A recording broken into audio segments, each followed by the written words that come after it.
Welcome to the Business Blast Podcast. I'm your host, Tyler Wagner. This episode is brought to you by Wags Media. Wags Media provides you with everything you need to generate more customers and grow your brand. Head on over to wagsmedia.com, wagsmedia.com, to enter a contest where you can win a free, done-for-you custom website valued at $2,500 for a limited time only. Now, let's jump into the episode.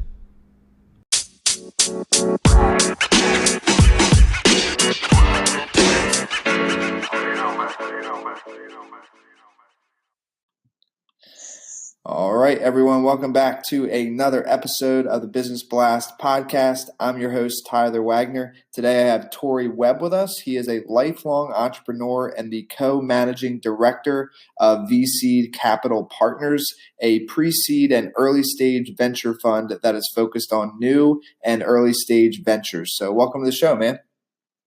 Hey, thank you, Tyler. Of course, grateful to have you here.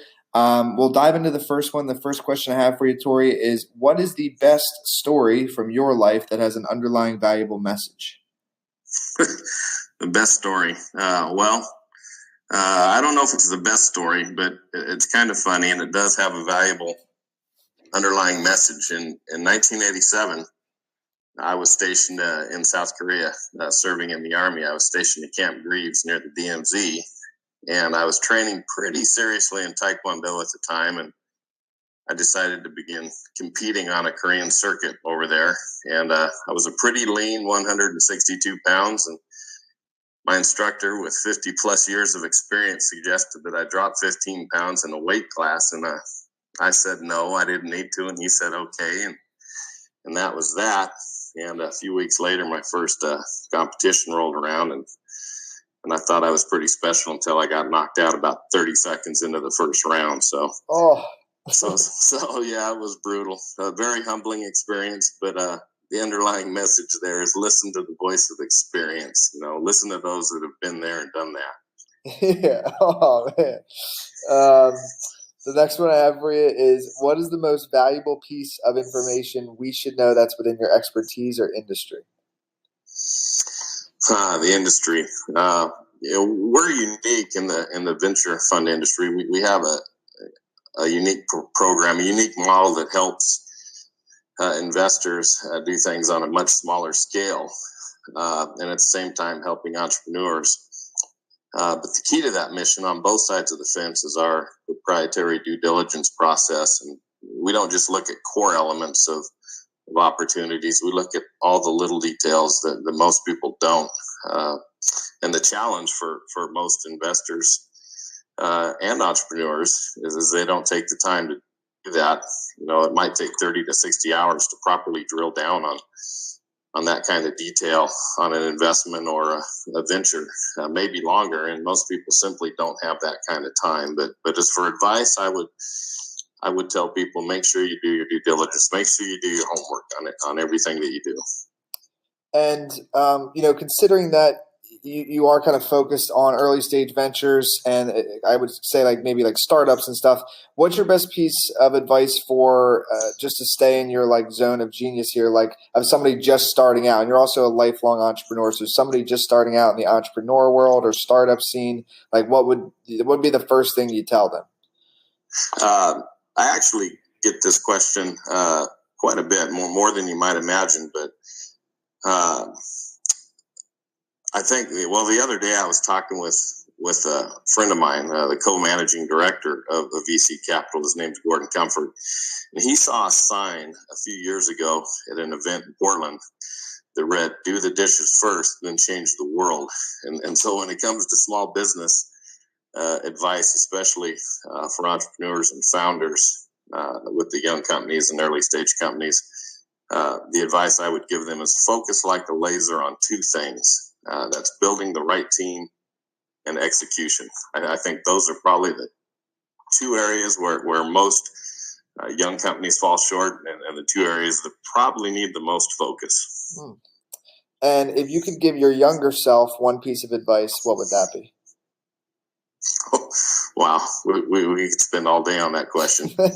I often tell people I can't always tell you what to do, but I can give you a long list of things not to do. And but with that, I think the one piece of advice at this stage of the game that I would tell my younger professional self is pay close attention to activities and people who are or who become time robbers. Learn to recognize things that rob your time. If somebody or something is robbing your time, you need to cut swing low quickly, and then move on to the next thing. Don't spin your wheels on things that aren't going to help you progress towards your goal. And in your opinion, what is the key to happiness? The key to happiness, that's actually something I've thought about quite a bit. And I think the key to happiness, and it doesn't matter whether you're an entrepreneur or not, I don't think it matters, but I think the key is balance, spiritual, mental, physical.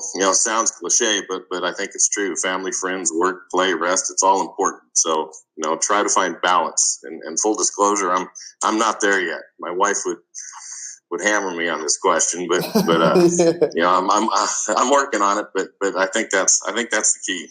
Yeah. And what is the best book that you've read, and what was the number one thing you learned from that? That's actually an easy question. I'm an avid reader and read many books, including most of the personal and professional development classics. In fact, I collect old books, but my favorite book is a 1918 first edition of Keys to Success by B.C. Forbes. He was the father of Malcolm Forbes, and you probably know the grandfather of Steve Forbes, and he was the founder of Forbes magazine.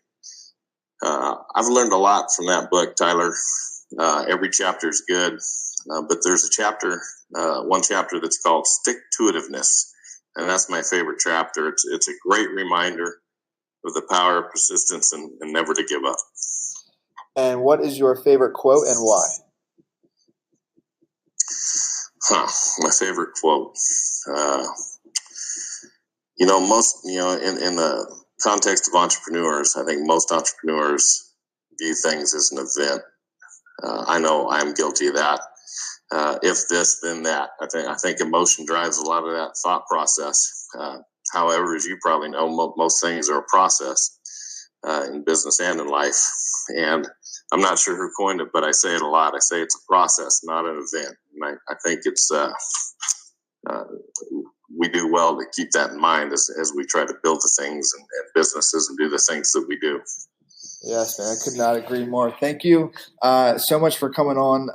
The last question I have for you before we let you go is, where's the best place for people to find and or connect with you online? Yeah, thank you, Tyler. This has been great. I think best way for people to reach us is just go to the VC Capital website at vccapital.com, or just follow me on LinkedIn at n-Torry Webb, and they can send me an email or an in-message there. Perfect, man. Thanks again for hopping on. Hey, thank you, Tyler. I look forward to the next conversation. The podcast you just heard was published with Anchor. Got something you want to say to the creator of this show? Send them a voice message using the Anchor app, free for iOS and Android.